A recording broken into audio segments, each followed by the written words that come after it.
इस वक्त एक ब्रेकिंग न्यूज़ आ रही है कि सूत्रों के हवाले से कि आने वाले दिनों में और भी कार्रवाई जो है वो संभव है और साथ साथ ये भी बताया जा रहा है कि पाकिस्तान को सबक सिखाना ही मकसद है। जिस तरह की आतंकी गतिविधियां लगातार पाकिस्तान से चलती रहीं या पहलगाम हमले के पहले भी पाकिस्तान में सेनाध्यक्ष ने जैसे बांटने वाले भड़काने वाले बयान दिए हैं, उसके बाद पहलगाम का आतंकी हमला हुआ और लगातार आतंकी हमले झेलता रहा है भारत और इनका जवाब जो है वो दिया जा रहा है। आने वाले दिनों में और भी कार्रवाई जो है वो संभव है। अगर पाकिस्तान ने जवाबी कार्रवाई की तो भारत जवाब देगा। रूस, अमेरिका, फ्रांस, ब्रिटेन ने खुलकर भारत का समर्थन किया है। तो सैन्य कार्रवाई से पहले दुनिया का समर्थन जुटाया है भारत ने। रूस और अमेरिका, फ्रांस और ब्रिटेन ये सभी भारत के साथ हैं। आपको एक बार फिर से ध्यान दिला दें कि व्लादिमीर पुतिन ने प्रधानमंत्री मोदी को फ़ोन किया था और बताया था, ये आश्वासन दिया था कि भारत के साथ खड़ा हुआ है। रूस और डोनाल्ड ट्रंप का भी इसके ऊपर इस पर प्रतिक्रिया आई है। हालांकि उन्होंने उम्मीद जताई है कि जल्द ही उम्मीद करते हैं कि ये युद्ध जो है वो और भड़के नहीं, थम जाए। लेकिन जो सूत्रों के हवाले से खबर आ रही है उस पर और जानकारी के लिए हमारे साथ जुड़ गए मेरे सहयोगी अखिलेश शर्मा। अखिलेश, अभी ये पहली कार्रवाई, जवाबी कार्रवाई की गई जिसमें कि भारतीय सेना को कामयाबी मिली है। अब ये कयास लगाए जा रहे हैं कि क्या पाकिस्तान की तरफ से कोई जवाबी कार्रवाई होती है और आगे का क्या यहाँ पर प्लान ऑफ एक्शन होगा, तो इसकी पूरी तरह से तैयारी है। और दूसरी ये भी कि तमाम बड़े देश जो हैं, दुनिया का समर्थन जुटाया है भारत ने और साथ ही हमले के बाद जानकारी भी दी है यूएनएससी की बैठक में। देखिए, महत्वपूर्ण बात ये कि आज जो कैबिनेट की बैठक हुई उसमें रक्षा मंत्री राजनाथ सिंह की ओर से करीब 3 से 4 मिनट का प्रेजेंटेशन दिया गया। ऑपरेशन सिंदूर को लेकर सारे जो तथ्य हैं मंत्री के साथ साझा किए गए। बताया गया कि भारत ने किस परिस्थिति में फैसला किया और किस तरह से इसको सेना ने अंजाम दिया है। बताया गया कि 2 मोर्चों पर भारत ने पाकिस्तान जो आतंकवादी ठिकाने उनके खिलाफ कार्रवाई की है। पहला तो वायुसेना की ओर से आसमान से जमीन पर मार करने वाली मिसाइलें छोड़ी गई और दूसरी तरफ जमीन से जमीन पर मार करने वाली मिसाइलों को भी दागा गया। तो इस तरह से 2 मोर्चों पर पाकिस्तान जो आतंकवादी ठिकाने उनको निशाना बनाया गया। साथ ही ये भी कहा गया कि अगर पाकिस्तान जवाबी कार्रवाई करता है, भारत उसके लिए पूरी तरह से तैयार है और वो भी कड़ी से कड़ी कार्रवाई करेगा। इस बात का भी इशारा दिया गया है कि अगर पाकिस्तान आतंकवाद को बढ़ावा देना रोकता नहीं है तो आने वाले दिनों में आतंकवादी ठिकानों पर भारत इसी तरह के हमले कर सकता है, जैसा कि ऑपरेशन सिंदूर में किया है। ये भी एक महत्वपूर्ण बात इससे निकल करके आई है।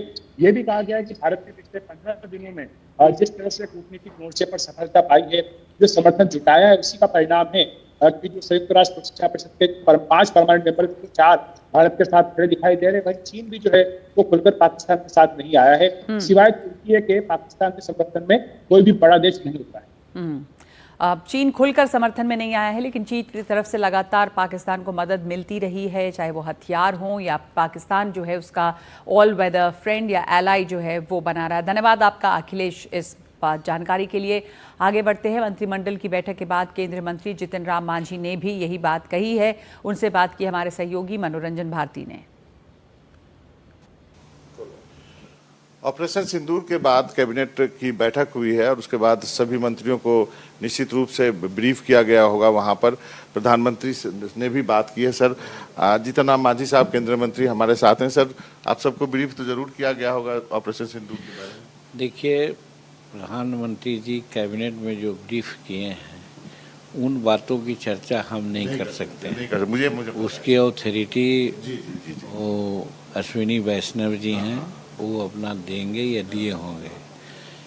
एक बात जो सामने आती है वो ये है कि उन्होंने बहुत संतोष व्यक्त किया कि हम लोगों ने जवाबी कार्रवाई की है और इससे हम लोग संतुष्ट हैं, लेकिन और भी कार्रवाइयाँ होगी, इसका कोई डेट नहीं है, लेकिन हम लोग इतना से संतुष्ट नहीं हैं। प्रधानमंत्री ने, मतलब आप सबने सेना की तो सराहना की होगी, पूरा देश आप लोगों की तरफ देख रहा था, बहुत बड़ी जिम्मेवारी थी आप लोगों के ऊपर। ये तो सारे मंत्रिमंडल के लोगों ने प्रधानमंत्री को और भारतीय सेना को धन्यवाद दिया, आभार व्यक्त किया और ये कहा कि भाई आपने जो कहा उससे बढ़ कर के ही किया है।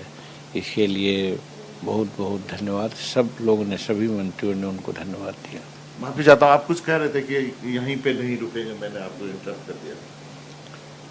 नहीं, सवाल ये है कि बार बार वो बोल रहे थे कि ये एक्शन हम लोगों ने लिया है किसी जनता के खिलाफ नहीं लिया है, कोई देश के खिलाफ नहीं लिया है, कोई सैनिक के खिलाफ नहीं लिया है।